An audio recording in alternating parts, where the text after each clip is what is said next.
Ya, pemirsa, kita sudah langsung kedatangan dua orang narasumber untuk membahas tema pada pagi hari ini ya, yaitu untuk mengembalikan hak dari Dr. Gigi Romi yang sudah hadir di sini. Terima kasih Dr. Gigi Romi Sofpa Ismail dan juga ada Mbak Erlinda di sini yang merupakan Ketua Pemerhati Perempuan dan Anak. Ya, terima kasih telah hadir bersama dengan Selamat Pagi Indonesia. Saya akan tanya ke Dr. Romi dulu ya. Dr. Romi masih sedih nggak hari ini? Atau sudah semangat nih ya, karena sudah disambut ya oleh Kepala Staf Presiden. Semangat yang terbarukan. Iya. Iya, semangat yang terbarukan, betul. Semangat yang terbarukan setelah bertemu dengan Pak Mul. Iya. Ya, apa saja dibicarakan kemarin pertemuannya? Ya, alhamdulillah. Ini semua kan jalan untuk kebaikannya Dr. Romi. Karena memang hari Senin yang lalu kan kementerian dan lembaga yang diinisiasi oleh Kementerian PMK karena permintaan dari Kementerian PP dan PA, karena Bu Dokter kan melaporkan ke beberapa kementerian, sehingga diadakan satu rapat dan sebagainya untuk mencari solusi yang terbaik dari permasalahan ini. Dan beruntung Pak Muldoko sebagai Kepala Staf Kepresidenan yang akan menjembatani ini, solusi yang paling tepat adalah mengembalikan lagi haknya. Mengembalikan haknya sebagai pegawai negeri sipil yang telah diterima. Sudah lulus ya kan, dengan kategori dia secara kompetensi sangat bagus sekali karena ranking 1 loh. Betul. Mengalahkan dokter-dokter yang lainnya. Dan secara, nah di sini izinkan saya menjelaskan bahwa ada persoalan perspektif tentang kesehatan jasmani dan rohani. Dan ini pun juga sudah disampaikan oleh Pak Muldoko, sehingga ini yang harus didengarkan oleh Kemenpan RB dan BKN. Serta berharap terbukanya Panselda untuk bisa memahami makna dari kesehatan jasmani dan rohani. Karena dianulir. Apakah juga kemudian pemerintah pusat menyediakan jembatan penghubung komunikasi dengan Panselda? Karena kan sekarang ini keputusan harusnya ada di tingkat daerah. Yes, jadi ada beberapa solution. Itu nanti hari Senin, itu mereka akan melakukan rapat koordinasi lagi. Insya Allah juga saya diundang untuk hadir. Mudah-mudahan nanti Dr. Gigi Romi juga bisa hadir. Semua nanti akan dihadirkan, termasuk juga pemerintah Kabupaten Solok Selatan. Masalahnya di mana, dan nanti kita hadirkan juga yang penguat dari masalah tersebut. Misalnya kan dianggap sebagai tidak memenuhi syarat kesehatan jasmani dan rohani. Padahal secara undang-undang disabilitas itu jelas. Yang sehat itu seperti apa sih? Bukan karena difabelnya, bukan ya kan? Karena Dr. Romi sudah 4 tahun ya mengabdikan diri pasca dia sebagai orang non disabilitas. After that ada suatu kejadian menjadi disabilitas, kan? Artinya tidak ada permasalahan di sana. Sehingga nanti strategi pertama, apakah nanti ada pengkoreksian dari Panselda ya Kabupaten Solok Selatan? Apakah memang nanti koreksi itu adalah rekomendasi dari kementerian yang diinisiasi oleh Kepala Staf Kepresidenan melalui BKN? Tunggu ya. Solusinya akan bagaimana? Dan sebenarnya kita pengen tahu kisah dari Dr. Gigi Romi sendiri ya. Akhirnya sampai kemarin bisa bertemu dengan Pak Muldoko. Awalnya bagaimana? Mendapatkan nilai tertinggi kemudian dianulir. Silakan dokter. Oh iya. Saya berawal dari Mbak, dinas di Solok Selatan itu berawal dari PTT Kemenkes. Itu program dari Kementerian Kesehatan tahun 2015. Itu masa kontraknya itu 2 tahun, berarti habisnya di tahun 2017. Nah, pada bulan Juli 2016 saya mengalami paraplegi post seksio anak kedua. Jadi harus membuat saya duduk di kursi roda untuk melakukan aktivitas. Pada tahun 2017 itu kontrak PTT habis ya, tetapi karena dokter gigi di daerah itu dibutuhkan, jadi saya diusulkan oleh Kepala Dinas Kesehatan untuk tetap bekerja dengan status yang berbeda, yaitu sebagai status harian lepas. Dan saya ambil tawaran tersebut kan, karena dari awal saya sudah berjanji mengabdikan diri kepada masyarakat untuk pelayanan kesehatan gigi dan mulut. Dan saya pun nyaman di sana. Dan pada saat itu dokter sudah duduk di atas kursi roda? Sudah. Tidak ada masalah di sana?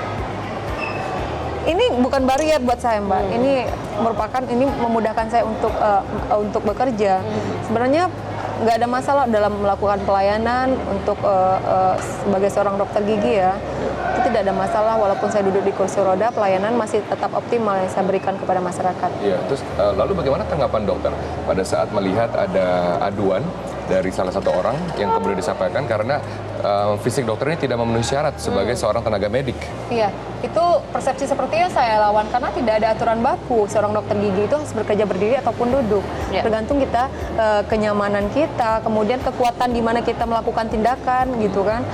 Itu saya lawan dengan pemeriksaan kesehatan. Itu kan setelah kelulusan ada pemberkasan. Nah, di pemberkasan itu kan ada tes kesehatan jasmani, rohani, dan bebas narkoba.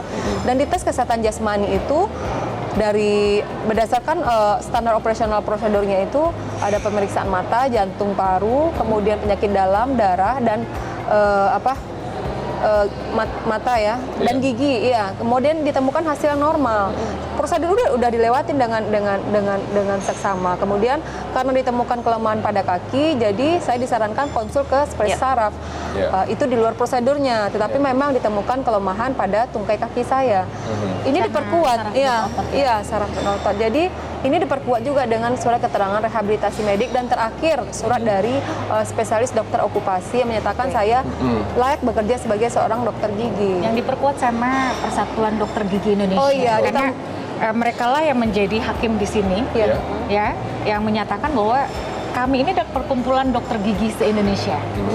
Artinya, Dokter Romi itu sangat layak sekali dan tidak mempengaruhi kinerjanya. Dan juga ini juga terbukti dari nilai.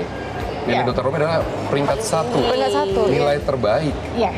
Dan diterima menjadi seorang pegawai negeri sipil. Tapi kemudian dibatalkan. Kan itu menjadi masalah yang sudah dibatalkan diterima. hanya dengan kalimat tidak memenuhi syarat. Ya? Persyaratan umum. Persyaratan umum, kesehatan jasmani dan rohani. Padahal pada saat diluluskan sudah tertulis memenuhi syarat. Sehat jasmani dan rohani. Ini ada dua versi juga loh Mbak Mas. Jadi dari Panseldanya ini saya dinyatakan pembatalan kelulusan itu dengan alasan tidak memenuhi persyaratan umum, tidak sehat jasmani. Nah dari versi BKN-nya APS. Iya, per 1 April 2019 status yang awalnya P2L yaitu lulus menjadi P2 APS atas permintaan sendiri. Jadi tidak lulus itu karena permintaan sendiri. Padahal saya tidak ada sampai hari ini tidak ada permintaan surat sendiri pengunduran. meminta untuk dibatalkan Iya, kelulusannya. kan ada surat pengunduran diri ya. Padahal tidak ada sama sekali. Sekarang saya ingin tahu apa sikap dari Panselda Solok yang sudah melihat Anda bertemu Mendagri, Pak Muldoko, dan Ada sekarang tidak sampai komunikasi seperti ini? terakhir setelah pertemuan?